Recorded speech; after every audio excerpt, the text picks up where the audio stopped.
Punjabi radio US ਸੁਣ ਰਹੇ ਸਾਰੇ ਸਰੋਤਿਆਂ ਨੂੰ ਬਲਵਿੰਦਰ ਕੌਰ ਵੱਲੋਂ ਪਿਆਰ ਭਰੀ ਸਤਿ ਸ਼੍ਰੀ ਅਕਾਲ। ਤੇ ਜੀ ਸਰੋਤਿਓ, ਪ੍ਰੋਗਰਾਮ ਖਬਰ ਤੇ ਨਜ਼ਰ ਪ੍ਰੋਗਰਾਮ ਦੇ ਵਿੱਚ ਸਾਡੇ ਨਾਲ ਹੁੰਦੇ ਨੇ ਜੀ ਮੈਂਟੂ ਗੁਰਸਰੀਆ ਜੀ, ਜੋ ਦੱਸਣਗੇ ਕਿ ਪੰਜਾਬ ਦੇ ਵਿੱਚ ਜਾਂ ਪੂਰੇ ਭਾਰਤ ਦੇ ਵਿੱਚ ਕੀ ਕੁਛ ਚੱਲ ਰਿਹਾ ਹੈ।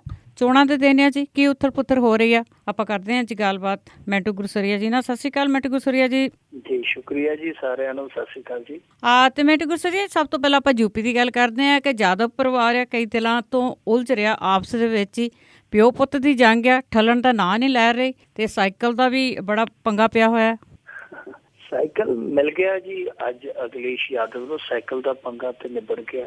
ਸਾਈਕਲ ਹਮੇਸ਼ਾ ਹੀ ਬਾਪੂ ਹੈ ਜਿਹੜਾ ਆਪਣੇ ਪੁੱਤ ਨੂੰ ਲੈ ਕੇ ਦਿੰਦਾ, ਪਰ ਇੱਥੇ ਪੁੱਤ ਨੇ ਧੱਕੇ ਨਾਲ ਖੋਇਆ, ਆਪਣੇ ਬਾਪ ਤੋਂ ਲੈ ਕੇ ਨਹੀਂ ਦਿੱਤਾ। ਸੋ ਇਹ ਅੱਜ ਰੇੜਕਾ ਮੁੱਕ ਗਿਆ। ਹੁਣੇ ਥੋੜੀ ਦੇਰ ਪਹਿਲਾਂ ਇਹ ਖਬਰ ਆਈ ਕਿ ਚੋਣ ਕਮਿਸ਼ਨ ਨੇ ਫੈਸਲਾ ਕੀਤਾ ਕਿ ਅਖਿਲੇਸ਼ ਯਾਦਵ ਇਸ ਚੋਣ ਨਿਸ਼ਾਨ ਜਿਹੜਾ ਸਾਈਕਲ ਹੈ ਸਮਾਜਵਾਦੀ ਪਾਰਟੀ ਦਾ, ਇਸ ਸਾਈਕਲ ਦੀ ਸਵਾਰੀ ਕਰੇਗਾ। ਤੇ ਜਿਹੜਾ ਬਾਪੂ ਮੁਲਾਇਮ ਯਾਦਵ ਆ ਉਹ ਪਾਸੇ ਖੜਾ ਹੁਣ ਟਾਟਾ ਕਰ ਸਕਦਾ ਹੈ, ਉਸ ਸਾਈਕਲ ਨੂੰ ਬਾਏ ਬਾਏ ਕਰ ਸਕਦਾ, ਜਾਂ ਫਿਰ ਅਖਿਲੇਸ਼ ਨੂੰ ਕਹਿ ਸਕਦਾ ਕਿ ਸਾਈਕਲ ਮਿੱਤਰਾਂ ਦੀ ਆ, ਸ਼ਰਤ ਲਗਾ ਕੇ ਫੜ ਲਾ। ਹੁਣ ਇਹ ਅੱਗੇ ਕੀ ਕਰਦੇ ਆ ਉਹਦਾ ਹਾਲੇ ਕੋਈ ਪੱਕਾ ਪਤਾ ਤਾਂ ਨਹੀਂ, ਪਰ ਉਮੀਦ ਇਹ ਕੀਤੀ ਜਾ ਸਕਦੀ ਹੈ ਕਿ ਅਖਿਲੇਸ਼ ਯਾਦਵ ਜਿਹੜਾ ਉਹ ਕਾਂਗਰਸ ਪਾਰਟੀ ਦੇ ਨਾਲ ਗੱਠਜੋੜ ਕਰ ਸਕਦਾ, ਕਿਉਂਕਿ ਕਾਂਗਰਸ ਵਾਲਿਆਂ ਦਾ ਅੱਜ ਇੱਕ ਬਿਆਨ ਵੀ ਆ ਗਿਆ। ਦੂਜੇ ਪਾਸੇ ਮੁਲਾਇਮ ਯਾਦਵ ਹੈ ਜਿਹੜਾ ਲੋਕ ਦਲ ਜਿਹੜਾ ਉੱਥੇ ਦਾ ਇੱਕ ਲੋਕਲ ਸਿਆਸੀ ਸੰਗਠਨ ਆ, ਉਹਦੇ ਨਾਲ ਰਲ ਕੇ ਅਲਾਇੰਸ ਕਰਕੇ ਉਹ ਵੀ ਇਲੈਕਸ਼ਨ ਦੇ ਵਿੱਚ ਉਤਰ ਸਕਦਾ। ਯਾਨੀ ਪਿਓ ਪੁੱਤ ਆ ਜਿਹੜੇ ਉਹ ਗਾਂ ਚੋਣ ਮੈਦਾਨ ਦੇ ਵਿੱਚ ਸਜਰੇ ਸ਼ਰੀਕ ਦੇ ਤੌਰ ਤੇ ਵੀ ਟੱਕਰ ਸਕਦੇ ਆ। ਵੈਸੇ ਚੋਣ ਕਮਿਸ਼ਨ ਨੇ ਇਹ ਜੋ ਫੈਸਲਾ ਕੀਤਾ ਉਹਦੇ ਚ ਪੁੱਤ ਜਿਹੜਾ ਪਿਓ ਤੇ ਇਸ ਕਰਕੇ ਭਾਰੀ ਪੈ ਗਿਆ ਕਿਉਂਕਿ 231 ਜਿਹੜੇ ਇਹਨਾਂ ਦੇ MLA ਸੀ ਉਹਨਾਂ ਦੇ ਵਿੱਚੋਂ 205 ਉਹਦੇ ਨਾਲ ਆ ਗਏ ਸਨ। ਸੰਸਦ ਮੈਂਬਰ ਹੈ ਜਿਹੜੇ ਮੈਂਬਰ ਪਾਰਲੀਮੈਂਟ 24, ਉਹਨਾਂ ਦੇ ਵਿੱਚੋਂ ਵੀ 15 ਜਿਹੜੇ ਉਹ ਅਖਿਲੇਸ਼ ਯਾਦਵ ਦੇ ਨਾਲ ਸਨ। ਔਰ ਸਭ ਤੋਂ ਵੱਡੀ ਗੱਲ ਕਿ ਚਨਕਿਆ ਉਹਦਾ ਜਿਹੜਾ ਚਾਚਾ ਰਾਮ ਗੋਪਾਲ ਯਾਦਵ ਜਿਹੜਾ ਮੁਲਾਇਮ ਯਾਦਵ ਦਾ ਚਚੇਰਾ ਭਰਾ ਹੈ, ਉਹ ਇੱਧਰ ਅਖਿਲੇਸ਼ ਯਾਦਵ ਦੇ ਨਾਲ ਆ। ਸੋ ਇਸ ਕਲੇਸ਼ ਦੇ ਵਿੱਚ ਅਖਿਲੇਸ਼ ਹੁਣ ਤੱਕ ਸਾਰੇ ਪੈਂਤੜੇ ਆਪਣੇ ਅਪਣਾ ਕੇ ਉਹਨਾਂ ਪੈਂਤੜਿਆਂ ਦੇ ਵਿੱਚ ਜੇਤੂ ਰਿਹਾ। ਔਰ ਮੇਰੇ ਖਿਆਲ ਦੇ ਨਾਲ ਮੁਲਾਇਮ ਯਾਦਵ ਉਸ ਘੜੀ ਨੂੰ ਕੋਸਦਾ ਹੋਣਾ ਜਿਸ ਘੜੀ ਇਹ 2012 ਦੇ ਵਿੱਚ ਆਪਣੇ ਪੁੱਤਰ ਨੂੰ ਰਾਜਗੱਦੀ ਸੌਂਪ ਕੇ ਤੇ ਦਿੱਲੀ ਆ ਗਿਆ ਸੀ ਕਿ ਮੈਂ ਸ਼ਾਇਦ ਪ੍ਰਧਾਨ ਮੰਤਰੀ ਬਣ ਜਾਵਾਂ। ਉਹ ਜਿਵੇਂ ਕਹਿੰਦੇ ਨੇ, ਨਾ ਖੁਦਾ ਮਿਲਾ ਨਾ ਵਿਸਾਲੇ ਸਨਮ, ਨਾ ਇੱਧਰ ਕੇ ਰਹੇ ਨਾ ਉੱਧਰ ਕੇ ਰਹੇ। ਸੋ ਨਾ ਮੁਲਾਇਮ ਯਾਦਵ ਹੁਣ ਇੱਧਰ ਦਾ ਰਿਹਾ ਨਾ ਉੱਧਰ ਦਾ ਰਿਹਾ। ਸੋ ਮੁਲਾਇਮ ਯਾਦਵ ਲਈ ਅਗਲਾ ਜਿਹੜਾ ਸਫ਼ਰ ਆ ਉਹ ਹੁਣ ਦੋ ਹੀ ਸ਼ਰਤਾਂ ਤੇ ਬਚਦਾ, ਜਾਂ ਤੇ ਮੁਲਾਇਮ ਚੁੱਪ ਕਰਕੇ ਮੁਲਾਇਮ ਹੋ ਕੇ ਸਮਿਆਂ ਦੇ ਨਾਲ ਸਮਝੌਤਾ ਕਰ ਲਵੇ, ਤੇ ਜਾਂ ਫਿਰ ਹਾਸ਼ੀਆ ਗ੍ਰਸਤ ਹੋਣ ਲਈ ਤਿਆਰ ਹੋ ਜਾਵੇ, ਕਿਉਂਕਿ ਦੋ ਵਿਆਹਾਂ ਦੇ ਵਿੱਚ ਜੋ ਇਹਦਾ ਰਫੜ ਪੈਣਾ ਸੀ ਉਹ ਪੈ ਗਿਆ। ਤੇ ਉਸ ਰਫੜ ਦੇ ਵਿੱਚੋਂ ਜਦੋਂ ਇਸ ਤਰ੍ਹਾਂ ਦੀ ਇੱਕ ਖਹਿਬਾਜ਼ੀ ਘਰ ਦੇ ਵਿੱਚ ਚੱਲਦੀ ਹੈ, ਉਹਦੇ ਚ ਕੋਈ ਵਾਧਾ ਕਰ ਜਾਂਦਾ ਕੋਈ ਘਾਟਾ ਕਰ ਜਾਂਦਾ, ਤਾਂ ਮੇਰੇ ਖਿਆਲ ਦੇ ਨਾਲ ਅਖਿਲੇਸ਼ ਯਾਦਵ ਜਿਹੜਾ ਚੁੱਪ ਕਰਕੇ ਤੁਰਿਆ ਜਦੋਂ ਮੌਕਾ ਵੱਜਿਆ ਉਦੋਂ ਨੇ ਚੌਕਾ ਮਾਰ ਦਿੱਤਾ। ਸੋ ਹਾਲ ਦੀ ਘੜੀ ਉਹੀ ਹੀ ਕਹਿ ਸਕਦੇ ਹਾਂ ਕਿ ਕੇਂਦਰ ਦਾ ਧੁਰਾ ਹੈ ਇਸ ਸ਼ਕਤੀ ਦਾ, ਜਿਹੜੀ ਸਿਆਸੀ ਸੰਗਠਨ ਸਮਾਜਵਾਦੀ ਪਾਰਟੀ ਬਹੁਤ ਸ਼ਕਤੀਸ਼ਾਲੀ ਪਾਰਟੀ ਬਣ ਕੇ ਉੱਭਰੀ ਹੈ ਯੂਪੀ ਦੇ ਵਿੱਚ। ਸੋ ਉਹੀ ਕੇਂਦਰੀ ਧੁਰਾ ਹੈ। ਤੇ ਹੁਣ ਉਹਦੇ ਆਲੇ ਦੁਆਲੇ ਜਿਹੜੇ ਲੋਕ ਆ ਉਹ ਲੋਕ ਆ ਜਿਹੜੇ ਮੁਲਾਇਮ ਯਾਦਵ ਤੋਂ ਤਪੇ ਸਤੇ ਜਾਂ ਇਹਦੇ ਨਾਲ ਦਿਲੋਂ ਰੱਖਦੇ ਆ। ਉਂਝ ਜੇ ਵੇਖੀਏ ਤੇ ਅਖਿਲੇਸ਼ ਦੀ ਯੂਪੀ ਦੇ ਵਿੱਚ ਜਿਹੜੀ ਸਿਆਸੀ ਛਵੀ ਹੈ ਉਹ ਬਹੁਤ ਹੀ ਖਰਾਬ ਨਹੀਂ, ਪਰ ਦੂਜੇ ਪਾਸੇ ਜਿਹੜਾ ਮੁਲਾਇਮ ਦਾ ਭਰਾ ਸ਼ਿਵਪਾਲ ਯਾਦਵ ਜਾਂ ਉਹਨਾਂ ਦੀ ਹੋਰ ਉੱਥੇ ਟੁਕੜ ਬੋਚ ਟੋਲੀ ਜਿਹੜੀ ਨਾਲ ਫਿਰਦੀ ਹੈ, ਉਹਨਾਂ ਦੇ ਜਿਹੜੇ ਦਿਨ ਆ ਉਹ ਚੰਗੇ ਨਹੀਂ ਲੱਗਦੇ। ਦੂਜੀ ਗੱਲ ਇਹ ਆ ਕਿ ਉਹਨਾਂ ਨੇ ਉੱਥੇ ਕੰਮ ਵੀ ਚੰਗੇ ਨਹੀਂ ਕੀਤੇ। ਇਹ ਦੋਨਾਂ ਚੀਜ਼ਾਂ ਦਾ ਜਿਹੜਾ ਉਹ ਦੋਨਾਂ ਹੀ ਗੁੱਟਾਂ ਨੂੰ ਫਲ ਮਿਲਦਾ ਪਿਆ। ਇਸ ਸਮੇਂ ਅਖਿਲੇਸ਼ ਯਾਦਵ ਇਸ ਤਰ੍ਹਾਂ ਜਾਪਦਾ ਕਿ ਸਮਾਜਵਾਦੀ ਪਾਰਟੀ ਨੂੰ ਆਪਣੇ ਕਬਜ਼ੇ ਹੇਠ ਕਰਨ ਚ ਕਾਮਯਾਬ ਰਿਹਾ। ਤੇ ਜਿਸ ਬੰਦੇ ਨੇ ਸਾਈਕਲ ਤੋਂ ਮੋਟਰਸਾਈਕਲ ਤੋਂ ਜੀਪ ਤੋਂ ਕਾਰ ਤੱਕ ਦਾ ਸਫ਼ਰ ਤੈਅ ਕਰਕੇ ਇਸ ਸਿਆਸੀ ਸੰਗਠਨ ਨੂੰ ਖੜਾ ਕੀਤਾ ਸੀ ਮੁਲਾਇਮ, ਅੱਜ ਉਹ ਉਸ ਸੰਗਠਨ ਦੇ ਵਿੱਚ ਕਿਤੇ ਨਜ਼ਰ ਨਹੀਂ ਆਉਂਦਾ। ਜੇ ਉਹ ਨਜ਼ਰ ਆਉਂਦਾ ਹੈ ਤੇ ਸਿਰਫ ਇੱਕ ਸਰੀਰਕ ਤੌਰ ਤੇ ਪਾਸੇ ਖੜਾ ਇਸ ਸੰਗਠਨ ਤੋਂ ਨਜ਼ਰ ਆਉਂਦਾ, ਪਰ ਉਹਦੇ ਵਿੱਚ ਵੀ ਮੇਰੇ ਖਿਆਲ ਦੇ ਨਾਲ ਹੁਣ ਰੂਹ ਨਹੀਂ ਰਹਿ ਗਈ ਹੋਣੀ, ਕਿਉਂਕਿ ਪੁੱਤ ਨੇ ਉਹਨੂੰ ਕਿਸੇ ਪਾਸੇ ਛੱਡਿਆ ਨਹੀਂ। ਬਿਲਕੁਲ ਜੀ, ਜਦੋਂ ਘਰ ਦੇ ਵਿੱਚ ਇਸ ਤਰ੍ਹਾਂ ਹੁੰਦਾ ਹੈ ਤਾਂ ਤੁਹਾਡੇ ਕਹਿਣ ਮੰਗ ਬਸ ਸਰੀਰ ਹੀ ਦਿਸਦਾ ਹੋਣਾ ਹੈ। ਤੇ ਅੱਗੇ ਆਪਾਂ ਨਵਜੋਤ ਸਿੱਧੂ ਦੀ ਗੱਲ ਕਰੀਏ, ਜਿਉਂ ਹੀ ਡੁੱਬਿਆ ਹੋਇਆ ਤਾਰਾ ਉਸ ਦਾ ਚਮਕਿਆ ਤੇ ਉਸ ਦੇ ਨਾਲ ਹੀ ਅਕਾਲੀਆਂ ਦੇ ਤੇ ਕਾਂਗਰਸ ਦੇ ਵਿਚਕਾਰ ਸ਼ਬਦੀ ਜੰਗ। ਉਹ ਸਿੱਧੂ ਕਹਿੰਦਾ ਜੀ ਕਿ अपनी मर्जी से कहा अपने सफर में हम हैं, रुख हवाओं का जिधर का है उधर के हम हैं। सो रुख हवावां ਦਾ ਸਿੱਧੂ ਵੇਖਦਾ ਰਿਹਾ ਜਿੱਧਰ ਨੂੰ ਫਿਰ ਲਿਫਾਫਾ ਬਣ ਕੇ ਉੱਡਣਾ ਸੀ ਉੱਡ ਗਿਆ। ਹੁਣ ਉਹ ਕਾਂਗਰਸ ਦੀ ਪਿੱਚ ਤੋਂ ਬੱਲੇਬਾਜ਼ ਦੇ ਤੌਰ ਤੇ ਉਤਰਦਿਆਂ ਫਿਰ ਉਹਨੇ ਆਪਣੇ ਅੰਦਾਜ਼ ਦੇ ਵਿੱਚ ਤਾਬੜ ਤੋੜ ਚੌਕੇ ਛੱਕੇ ਮਾਰਨੇ ਸ਼ੁਰੂ ਕਰ ਦਿੱਤੇ ਆ। ਅੱਜ ਉਹਨੇ 30-35 ਮਿੰਟ ਦੀ ਪ੍ਰੈਸ ਕਾਨਫਰੰਸ ਕੀਤੀ ਹੈ, ਕਿਉਂਕਿ ਆਫੀਸ਼ੀਅਲੀ ਸਿੱਧੂ ਅੱਜ ਹੀ ਪਾਰਟੀ ਦੇ ਵਿੱਚ ਸ਼ਾਮਲ ਹੋਇਆ। ਵੈਸੇ ਤਾਂ ਕੱਲ ਸਾਰਾ ਕੁਝ ਪੱਕਾ ਹੋ ਗਿਆ ਸੀ, ਪੱਕਾ ਤੇ ਵੈਸੇ ਉਦੋਂ ਹੋ ਗਿਆ ਸੀ ਜਿੱਦਣ ਬੀਬੀ ਨਵਜੋਤ ਕੌਰ ਸਿੱਧੂ ਜਿਹੜੀ ਉਹ ਇੱਧਰ ਆਈ ਸੀ, ਪਰ ਅੱਜ ਆਫੀਸ਼ੀਅਲੀ ਸਿੱਧੂ ਵੀ ਹੈ ਜਿਹੜਾ ਪਾਰਟੀ ਜੁਆਇਨ ਕਰ ਗਿਆ। ਔਰ ਪਾਰਟੀ ਜੁਆਇਨ ਕਰਨ ਮੌਕੇ ਜੋ ਉਹਨੇ ਉੱਥੇ ਤਕਰੀਰ ਕੀਤੀ, ਫਿਰ ਪ੍ਰੈਸ ਕਾਨਫਰੰਸ ਕਰਕੇ ਉਹਦੇ ਵਿੱਚ ਉਹਨੇ ਬਹੁਤ ਉਹੀ ਸ਼ਬਦ ਬੋਲੇ ਜਿਹੜੇ ਕਿ ਬੋਲਦਾ ਆਇਆ ਔਰ ਬੋਲਦਾ ਵੀ ਇਸ ਤਰੀਕੇ ਦਾ ਫਿਰ ਜਿਹੜੇ ਪੱਤਰਕਾਰ ਸੱਦੇ ਹੁੰਦੇ ਆ ਉਹਦੇ ਬੋਲ ਸੁਣ ਜੋਗੇ ਰਹਿ ਜਾਂਦੇ, ਉਹ ਕਹਿੰਦੇ ਅੱਗੋਂ ਕੁੱਖ ਨਹੀਂ, ਕਿਉਂਕਿ ਬੋਲਣ ਦਾ ਕਿਸੇ ਨੂੰ ਮੌਕਾ ਹੀ ਨਹੀਂ ਦਿੰਦਾ। ਪਤਾ ਨਹੀਂ ਉਹ ਕੀ ਖਾ ਕੇ ਉੱਥੇ ਪ੍ਰੈਸ ਕਾਨਫਰੰਸ 'ਚ ਬਹਿੰਦਾ।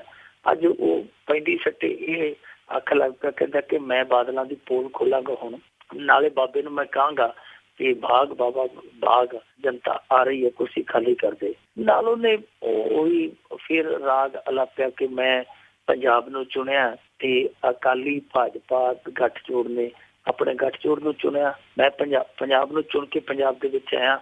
ਦੂਜੀ ਗੱਲ ਉਹਨੇ ਆਖਿਆ ਕਿ ਮੈਂ ਆਪਣੀਆਂ ਜੜ੍ਹਾਂ ਨਾਲ ਵਾਪਸ ਜੁੜਿਆ, ਕਿਉਂਕਿ ਉਹ ਕਹਿੰਦਾ ਕਿ ਮੈਂ ਪੈਦਾਇਸ਼ੀ ਕਾਂਗਰਸੀ ਸੀ। ਸੋ ਇਸ ਕਰਕੇ ਮੈਂ ਆਪਣੀ ਜੜ੍ਹ ਨਾਲ ਜੁੜ ਗਿਆ, ਕੋਈ ਵੱਡੀ ਗੱਲ ਨਹੀਂ।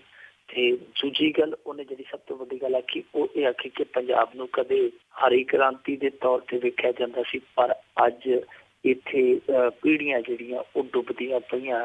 ਹੋਰ ਉਹਨੇ ਬਹੁਤ ਗੱਲਾਂ ਕਹੀਆਂ। ਸੁਖਬੀਰ ਬਾਦਲ ਨੂੰ ਇੱਥੋਂ ਤੱਕ ਕਹਿੰਦਾ ਕਿ ਨਾ ਕਮਾਨੀ ਨਾ ਪਈਆ ਯਕਾ ਜੋ ਤੇ ਸੁਖਬੀਰ ਭਈਆ।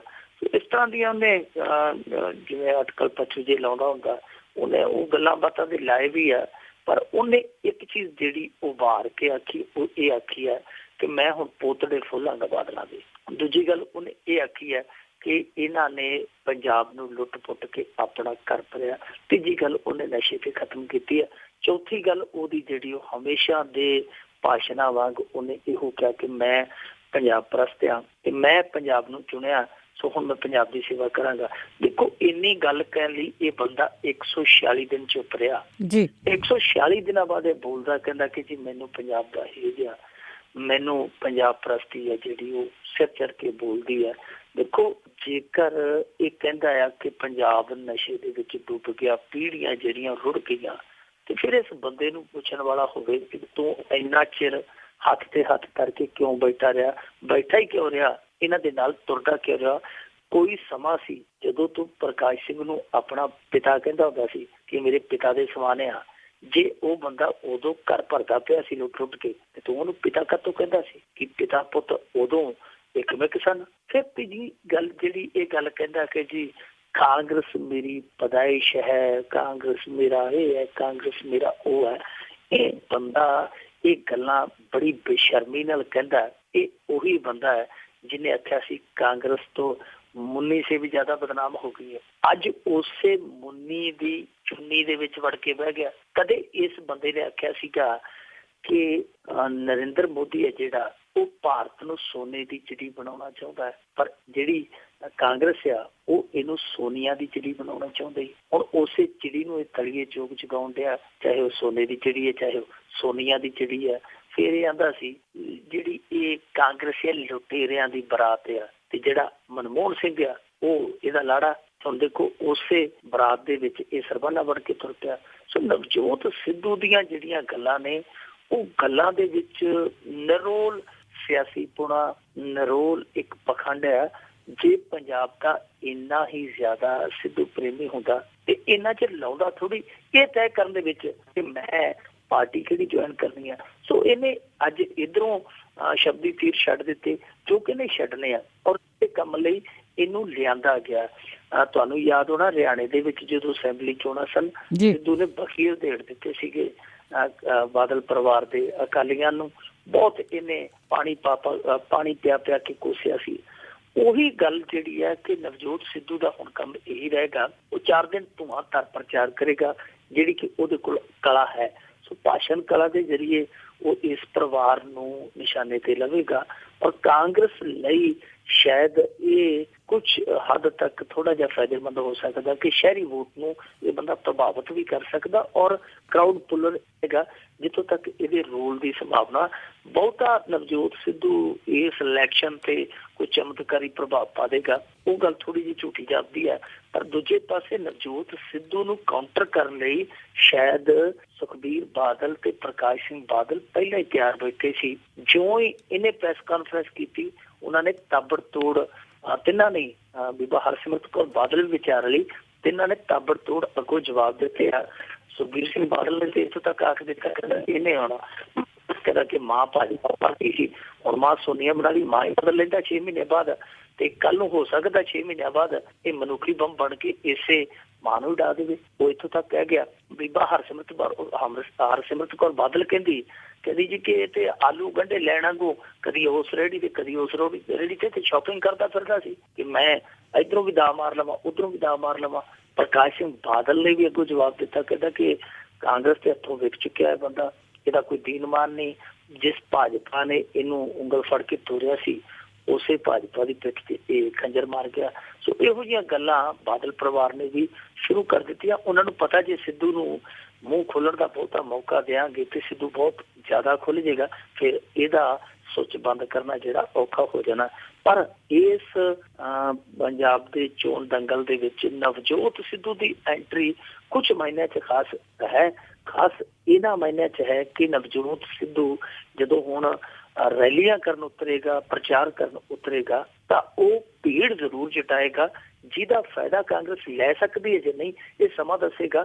ਪਰ ਪ੍ਰਕਾਸ਼ ਸਿੰਘ ਬਾਦਲ ਹੋਰੀ, ਸੁਖਬੀਰ ਸਿੰਘ ਬਾਦਲ ਹੋਰੀ, ਬੀਬਾ ਹਰਸਿਮਰਤ ਕੌਰ ਬਾਦਲ ਹੋਰੀ, ਉਹ ਇਹਨੂੰ ਸੀਰੀਅਸਲੀ ਲੈ ਨਹੀਂ ਰਹੇ। ਉਹਨਾਂ ਲੋਕਾਂ ਵਾਂਗ ਜਿਹੜੇ ਕਿ ਨਵਜੋਤ ਸਿੱਧੂ ਨੂੰ ਕਦੇ ਸੀਰੀਅਸਲੀ ਲੈਂਦੇ ਸੀ, ਪਰ ਆਪ ਹੀ ਸਿੱਧੂ ਸਾਹਿਬ ਨੇ ਇਹੋ ਜਿਹੀਆਂ ਪੁੱਠੀਆਂ ਟੇਢੀਆਂ ਚਾਲਾਂ ਚੱਲ ਕੇ ਉਹ ਜਿਹੜਾ ਲੋਕਾਂ ਦਾ ਗੰਭੀਰਪਨ ਸੀਗਾ ਉਹ ਖਤਮ ਕਰ ਲਿਆ। ਬਿਲਕੁਲ ਜੀ, ਲੱਗਦਾ ਹੈ ਕਿ ਐਤਕੀ ਵੋਟਾਂ ਦੇ ਵਿੱਚ ਮੁੱਦਿਆਂ ਦੀ ਗੱਲ ਵੀ ਘੱਟ ਹੋਊਗੀ, ਤਾਂ ਇਸ ਤਰ੍ਹਾਂ ਮਿਹਣੋ ਕਮੇਣੀ ਜ਼ਿਆਦਾ ਹੋਣਗੇ ਪੋਲੀਟੀਸ਼ੀਅਨ। ਤੇ ਅੱਗੇ ਆਪਾਂ ਕਾਂਗਰਸ ਦੀ ਗੱਲ ਕਰਦੇ ਹਾਂ। ਉਹਨਾਂ ਨੇ ਤੋਪਾਂ ਦੇ ਮੂੰਹ ਤਾਂ ਖੋਲ੍ਹ ਦਿੱਤੇ ਆ, ਪਰ ਉਹਨਾਂ ਦੇ ਮੋਰਚੇ ਕਿਹੜੇ ਆ ਤੇ ਭਾਜਪਾ ਨੇ ਕਿੰਨੇ ਕੁ ਹੋਰ ਉਮੀਦਵਾਰ ਐਲਾਨੇ ਆ? ਦੇਖੋ, ਅੱਜ ਜਿਹੜੀ ਇਹਨਾਂ ਦੀ ਸੂਚੀ ਆਈ ਹੈ ਕਾਂਗਰਸੀਆਂ ਦੀ, ਉਹਦੇ ਵਿੱਚ ਧਾਕੜ ਚਿਹਰੇ ਹੈ। ਲੰਬੀ ਤੋਂ ਕੈਪਟਨ ਅਮਰਿੰਦਰ ਸਿੰਘ ਆ, ਜਲਾਲਾਬਾਦ ਤੋਂ ਰਵਨੀਤ ਬਿੱਟੂ ਹੈ, ਅੰਮ੍ਰਿਤਸਰ ਪੂਰਬੀ ਤੋਂ ਨਵਜੋਤ ਸਿੰਘ ਸਿੱਧੂ ਆ ਗਿਆ, ਜਲੰਧਰ ਕੈਂਟ ਤੋਂ ਪ੍ਰਗਟ ਸਿੰਘ ਆ ਗਿਆ, ਨਕੋਦਰ ਤੋਂ ਜਗਬੀਰ ਬਰਾੜ ਆ ਗਿਆ, ਜਲੰਧਰ ਨਾਰਥ ਜਿਹੜੀ ਕਿ 3 ਵਾਰੀ ਸੀਟ ਬਦਲੀ ਗਈ ਹੈ, ਉੱਥੋਂ ਅਵਤਾਰ ਸਿੰਘ ਸੰਘੇੜਾ, ਬਾਵਾ ਹੈਨਰੀ ਆ ਗਿਆ, ਭੁਲੱਥ ਤੋਂ ਰਣਜੀਤ ਸਿੰਘ ਆ ਗਿਆ, ਇਹ ਵੀ ਸੀਟ ਬਦਲ ਦਿੱਤੀ ਗਈ। ਗੁਰਵਿੰਦਰ ਅਟਵਾਲ ਨੂੰ ਮਿਲੀ ਸੀਗੀ, ਇਹ ਹੁਣ ਕੈਂਡੀਡੇਟ ਹੈ ਜਿਹੜਾ ਬਦਲਿਆ ਗਿਆ। ਜਗਰਾਉਂ ਤੋਂ ਮਲਕੀਤ ਦਾਖਾ ਆ ਗਿਆ, ਇੱਥੋਂ ਵੀ ਟਿਕਟ ਜਿਹੜੀ ਆ ਬਦਲ ਦਿੱਤੀ ਗਈ। ਇਸ ਸੀਟ ਦੀ ਵੀ ਸੀਟ ਬਦਲੀ ਗਈ ਕੈਂਡੀਡੇਟ ਵਜੋਂ। ਇੱਥੇ ਗੇਜਾ ਰਾਮ ਸੀ, ਸ਼ਾਇਦ ਉਹਦੀ ਜਗ੍ਹਾ ਤੇ ਮਲਕੀਤ ਸਿੰਘ ਦਾਖਾ ਆ ਗਿਆ। ਫਿਲੌਰ ਤੋਂ ਪਹਿਲਾਂ ਵਿਕਰਮਜੀਤ ਸਿੰਘ ਚੌਧਰੀ ਦੀ ਮਾਤਾ ਨੂੰ ਟਿਕਟ ਮਿਲੀ ਸੀ, ਪਰ ਉਹਦੀ ਟਿਕਟ ਕੱਟ ਕੇ ਹੁਣ ਵਿਕਰਮਜੀਤ ਸਿੰਘ ਚੌਧਰੀ ਜਿਹੜਾ ਕਿ ਕਿਸੇ ਸਮੇਂ ਇਹਨਾਂ ਦਾ ਯੂਥ ਪ੍ਰਧਾਨ ਰਿਹਾ, ਉਹਨੂੰ ਦੇ ਦਿੱਤੀ ਗਈ ਹੈ। ਸਨੌਰ ਤੋਂ ਲਾਲ ਸਿੰਘ ਟਿਕਟ ਮੰਗਦੇ ਸਨ, ਉਹਨਾਂ ਨੂੰ ਸ਼ਾਇਦ ਟਿਕਟ ਨਹੀਂ ਦਿੱਤੀ ਗਈ ਤੇ ਉਹਨਾਂ ਦੀ ਜਗ੍ਹਾ ਹਰਿੰਦਰ ਸਿੰਘ ਮਾਨ ਆ ਗਿਆ। ਦੇਖੋ, ਇਹਦੇ ਵਿੱਚ ਤਕਰੀਬਨ ਲੰਬੀ ਵਾਲੀ ਤੈਅ ਸੀ, ਕਿਉਂਕਿ ਕੈਪਟਨ ਅਮਰਿੰਦਰ ਸਿੰਘ ਨੇ ਪਰਸੋਂ ਆਖ ਦਿੱਤਾ ਸੀਗਾ ਕਿ ਮੈਂ ਲੰਬੀ ਤੋਂ ਚੋਣ ਲੜਾਂਗਾ।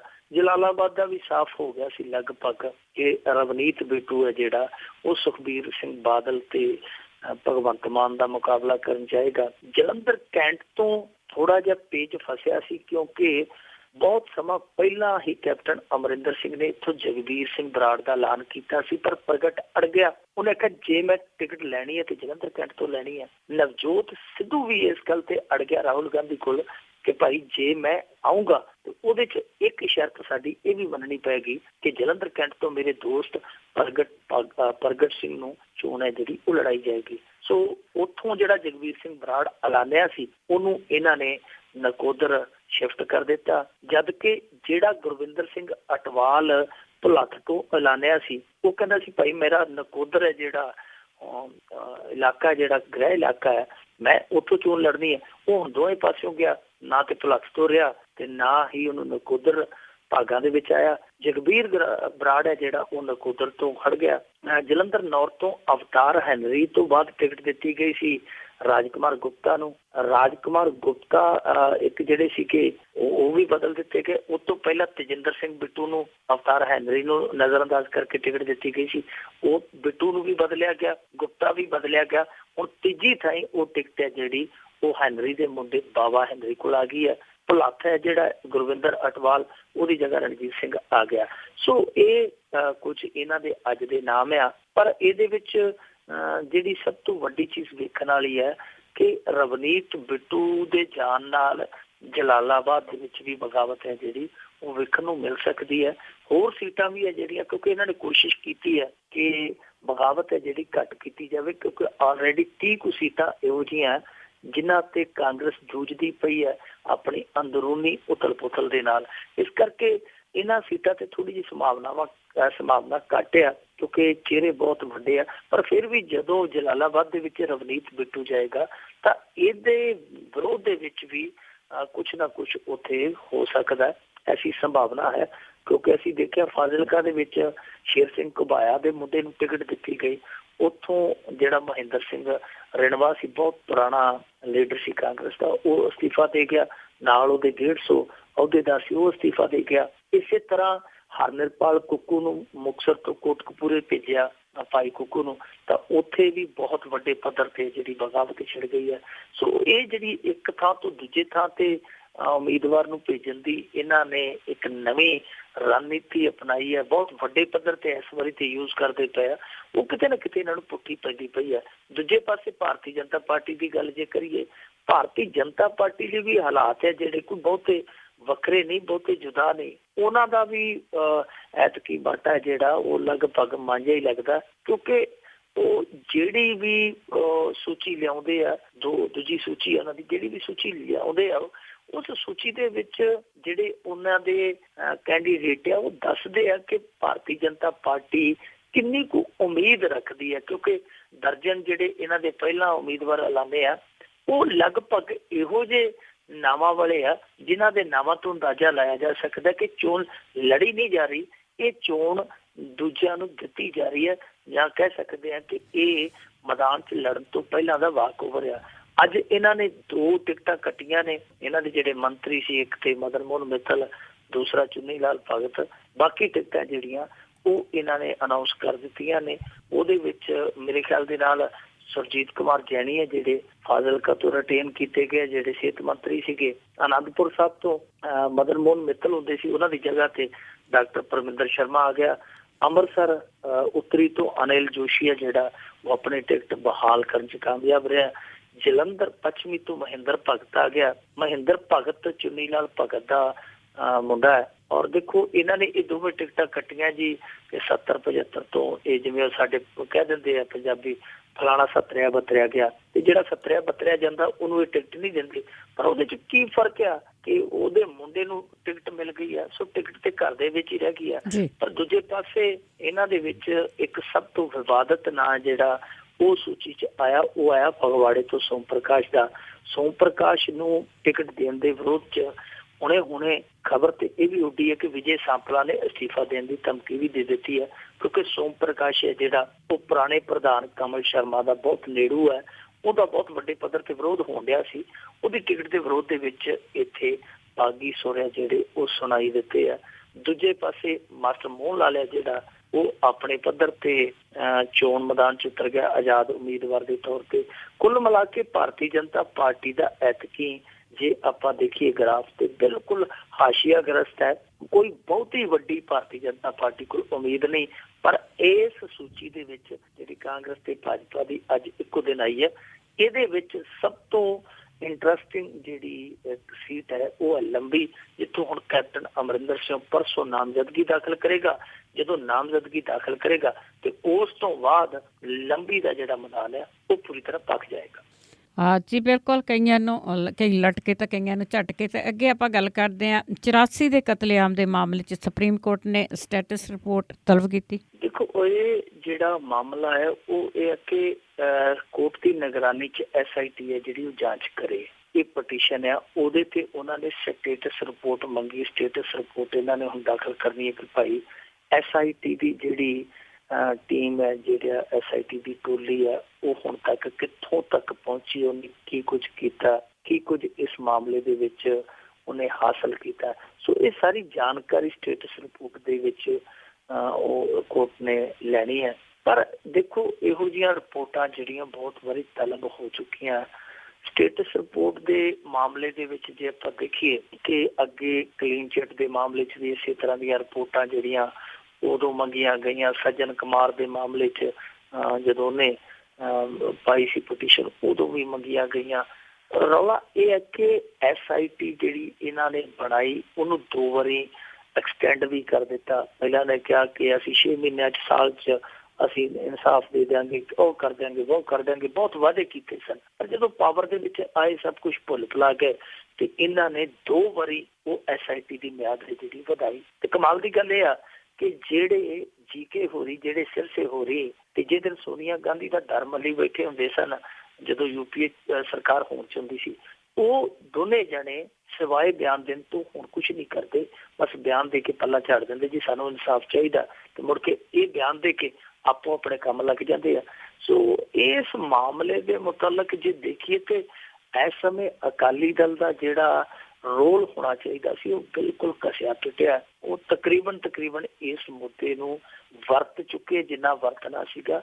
ਹੁਣ ਇਸ ਮੁੱਦੇ ਤੇ ਬਹੁਤੀ ਉਮੀਦ ਜਿਹੜੀ ਉਹ ਰੱਖੀ ਨਹੀਂ ਜਾ ਸਕਦੀ, ਕਿਉਂਕਿ ਦੇਖੋ CBI ਨੇ ਜਦੋਂ ਜਗਦੀਸ਼ ਟਾਈਟਲਰ ਨੂੰ ਕਲੀਨ ਚਿੱਟ ਦਿੱਤੀ UPA ਸਰਕਾਰ ਵੇਲੇ, ਤੇ ਉਦੋਂ ਅਰੁਣ ਜੇਤਲੀ ਨੇ ਇਹ ਗੱਲ ਪ੍ਰੈਸ ਕਾਨਫਰੰਸ ਕਰਕੇ ਆਖੀ ਸੀ ਕਿ ਇਹ ਜੀ ਸਰਕਾਰ ਵੀ ਇਹਨਾਂ ਦੀ, ਬੰਦਾ ਵੀ ਇਹਨਾਂ ਦਾ, ਕਲੀਨ ਚਿੱਟ ਵੀ ਇਹਨਾਂ ਦੀ, ਇਹਦੇ ਧੱਕਾ ਸਰਾਸਰ ਸਿੱਖਾਂ ਨੂੰ ਇਨਸਾਫ ਨਹੀਂ ਦੇਣ ਦਾ, ਅਸੀਂ ਪਾਵਰ ਚਾਵਾਂਗੇ, ਐ ਕਰਾਂਗੇ, ਉਹ ਕਰਾਂਗੇ। ਪਰ ਜਦੋਂ ਇਹਨਾਂ ਦੀ ਸਰਕਾਰ ਆ ਗਈ, ਉਹੀ CBI, ਉਹੀ ਕਲੀਨ ਚਿੱਟ, ਉਹੀ ਟਾਈਟਲਰ ਉਹ 2 ਵਾਰੀ ਦੇ ਦਿੱਤੀ ਗਈ। ਫਿਰ ਇਹ ਜਥੇਬੰਦੀਆਂ ਨੇ, ਫਿਰ ਫੂਲਕਾ ਸਾਹਿਬ ਵਰਗਿਆਂ ਨੇ ਰੌਲੇ ਪਾਏ ਤੇ ਉਹ ਵਾਪਸ ਕੇਸ ਹੈ ਜਿਹੜਾ ਫਿਰ ਜਿਹਦੇ ਸੁਣਵਾਈ ਹੋਇਆ।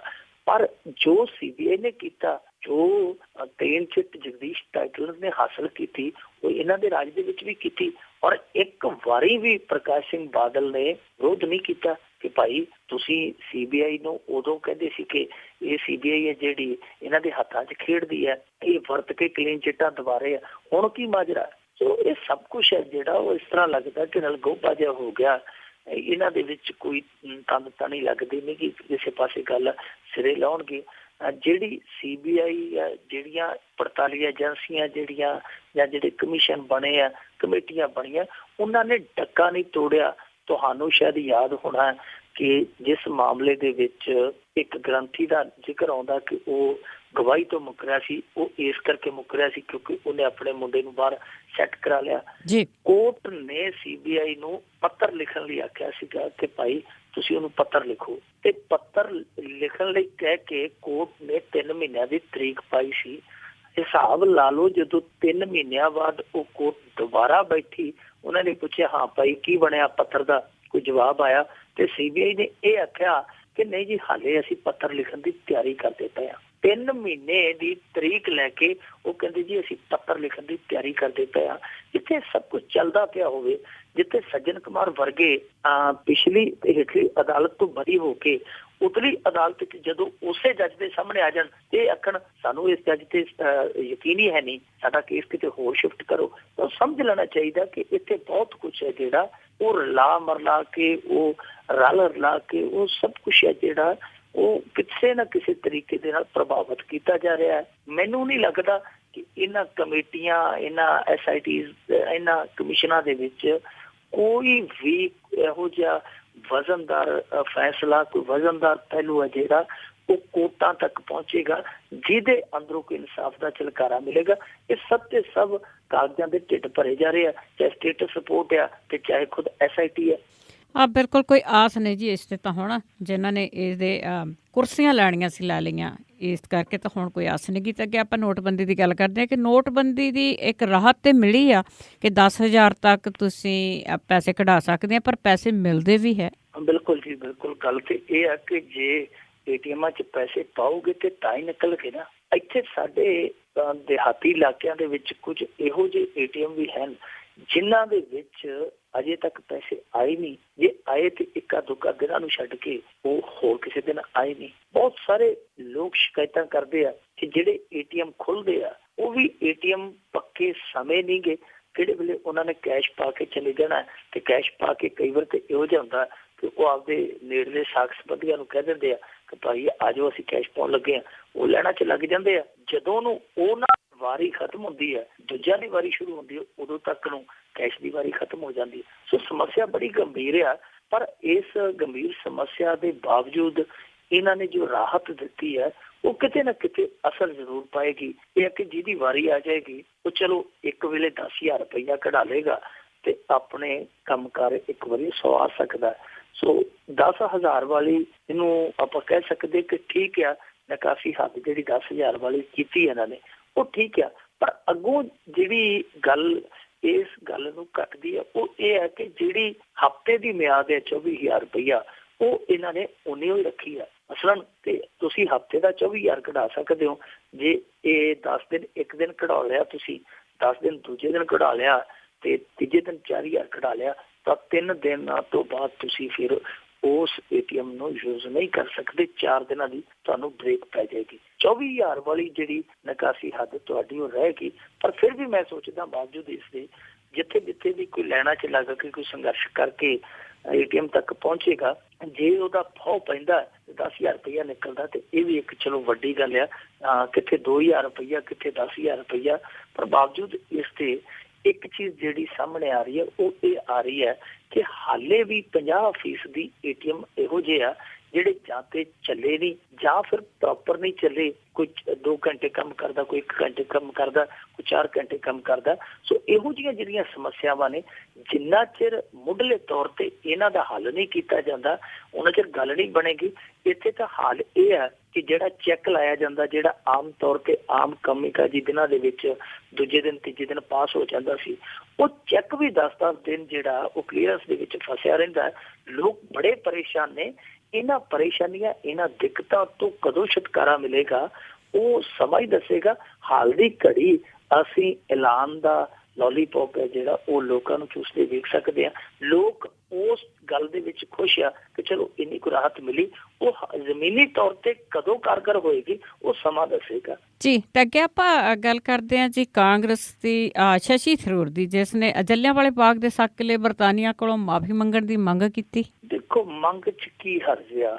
ਕੋਈ ਕੋਹਿਨੂਰ ਮੰਗੀ ਜਾਂਦਾ, ਕੋਈ ਮਾਫੀ ਮੰਗਾਈ ਜਾਂਦਾ। ਮੰਗਾਉਣ ਚ ਕੀ, ਕਰੀ ਚੱਲੋ ਮੰਗ। ਮੰਗ ਤੇ ਕਿਹੜਾ ਚੁੰਗੀ ਲੱਗਣੀ ਆ, ਜਿੰਨੀ ਮਰਜ਼ੀ ਮੰਗ ਕਰੀ ਚੱਲੋ।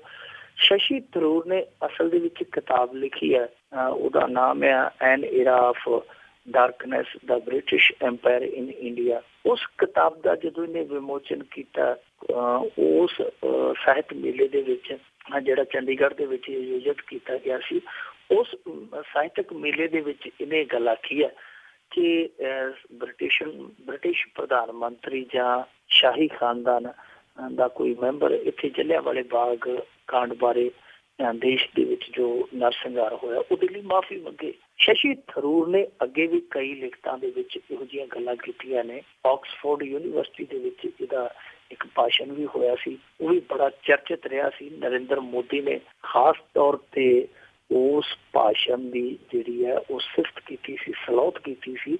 ਉਹਦੇ ਵਿੱਚ ਵੀ ਸ਼ਸ਼ੀ ਥਰੂਰ ਨੇ ਵਿਦਿਨ ਫੈਕਟਸ ਫਿਗਰ ਇਹ ਗੱਲ ਕਹੀ ਸੀਗੀ ਕਿ ਸਾਡਾ ਇੰਨਾ ਤੁਸੀਂ ਮਾਲ ਲੁੱਟਿਆ, ਇੰਨੇ ਸਾਲਾਂ 'ਚ, ਇੰਨੀਆਂ ਸਦੀਆਂ ਤੱਕ ਤੁਸੀਂ ਇੰਨਾ ਕੁ ਸਾਨੂੰ ਆਰਥਿਕ ਨਿਚੋੜਿਆ, ਆਰਥਿਕ ਤੌਰ ਤੇ।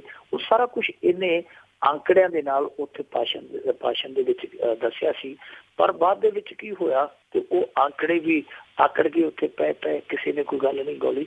ਹੁਣ ਇਹਨੇ ਆਪਣੀ ਕਿਤਾਬ ਨੂੰ ਥੋੜਾ ਜਿਹਾ ਸੁਰਖੀਆਂ ਚ ਲਿਆਉਣ ਲਈ ਇਸ ਮੰਗ ਦੇ ਵਿੱਚ ਮੰਗ ਭਰ ਦਿੱਤੀ ਕਿ ਜੀ ਮਾਫੀ ਮੰਗ ਲੈਣ।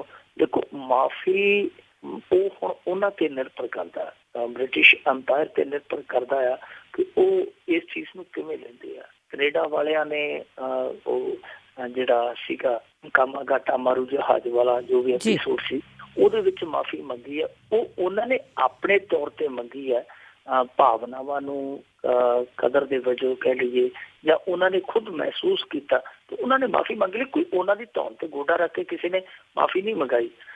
ਤੁਸੀਂ ਦੇਖਿਆ ਹੋਣਾ ਕਿ ਇੱਥੇ ਤੁਹਾਡੇ ਅਮਰੀਕਾ ਦੇ ਵਿੱਚ ਜਾਪਾਨ ਦਾ ਰਾਸ਼ਟਰਪਤੀ ਪਰਲ ਹਾਰਬਰ ਆਇਆ ਸੀਗਾ, ਔਰ ਆਇਆ ਠੀਕ ਹੈ, ਉੱਥੇ ਜੋ ਰਸਮ ਪੂਰਤੀ ਸੀ ਕਰਕੇ ਸ਼ਰਧਾਂਜਲੀ ਦੇ ਕੇ ਚਲਾ ਗਿਆ।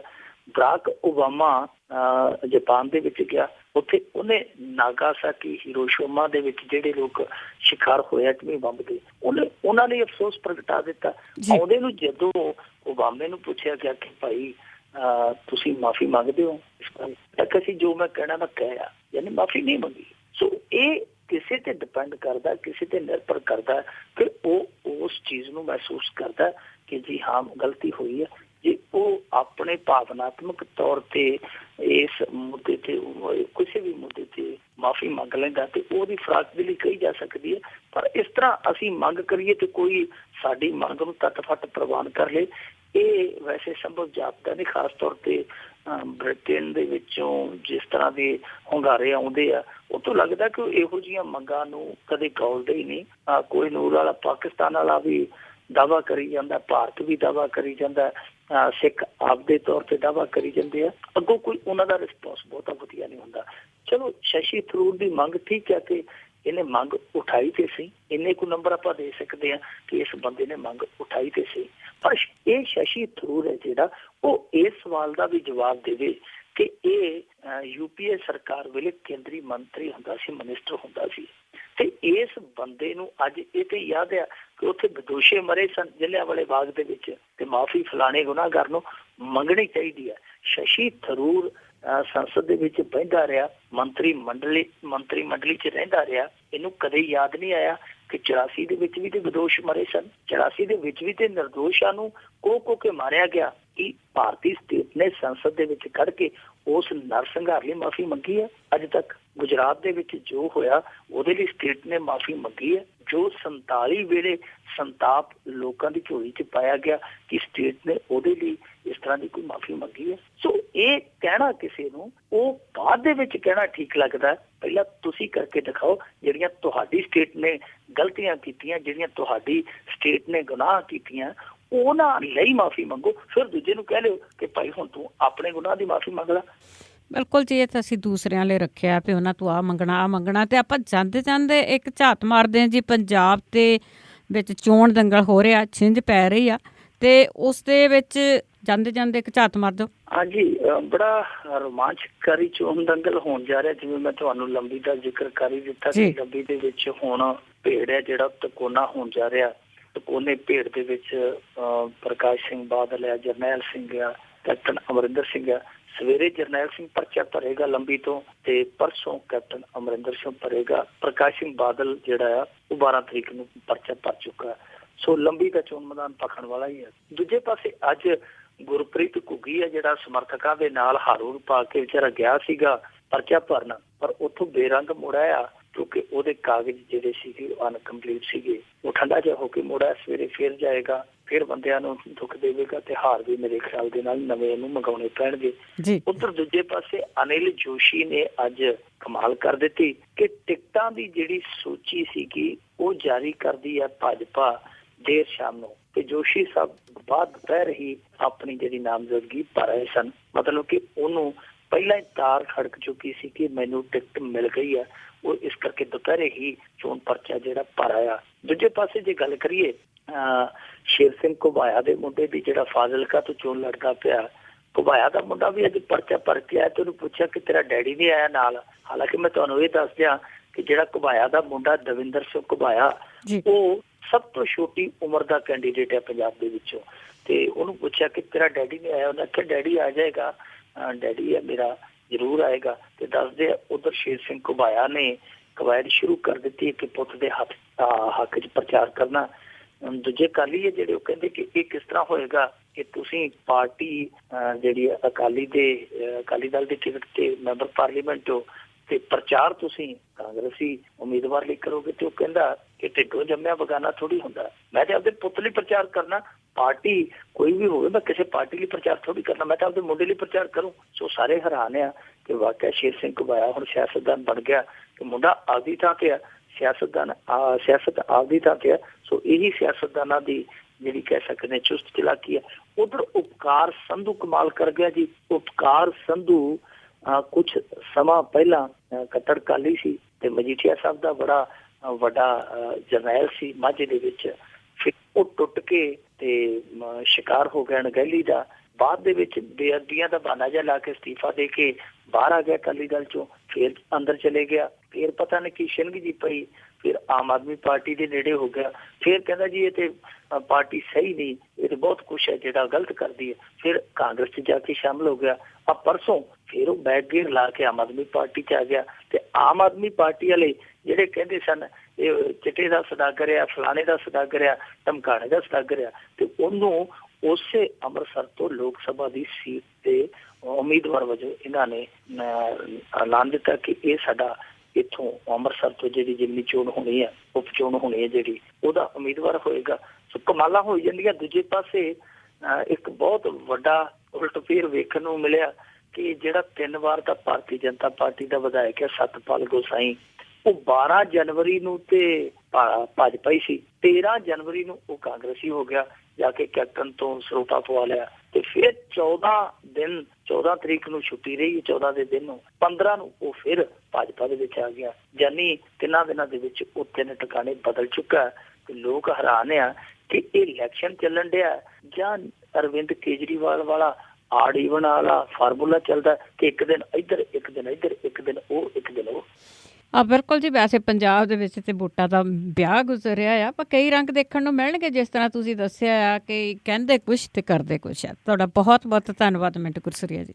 ਜੀ ਸ਼ੁਕਰੀਆ। ਤੇ ਜੀ ਸਰੋਤਿਓ, ਇਹ ਸਨ ਮਿੰਟੂ ਗੁਰਸਰੀਆ ਜੀ ਜੋ ਕਰਦੇ ਨੇ ਸਾਡੇ ਨਾਲ ਪੰਜਾਬ ਦੇ ਵਿੱਚ ਕੀ ਕੁਛ ਹੋ ਰਿਹਾ ਖਬਰ ਤੇ ਨਜ਼ਰ ਪ੍ਰੋਗਰਾਮ। ਤੇ ਹੁਣ ਬਲਵਿੰਦਰ ਕੌਰ ਵੱਲੋਂ ਅਗਲੇ ਬੁਲਟਨ ਤੱਕ ਆਪ ਸਭ ਨੂੰ ਹੀ ਪਿਆਰ ਭਰੀ ਸਤਿ ਸ੍ਰੀ ਅਕਾਲ।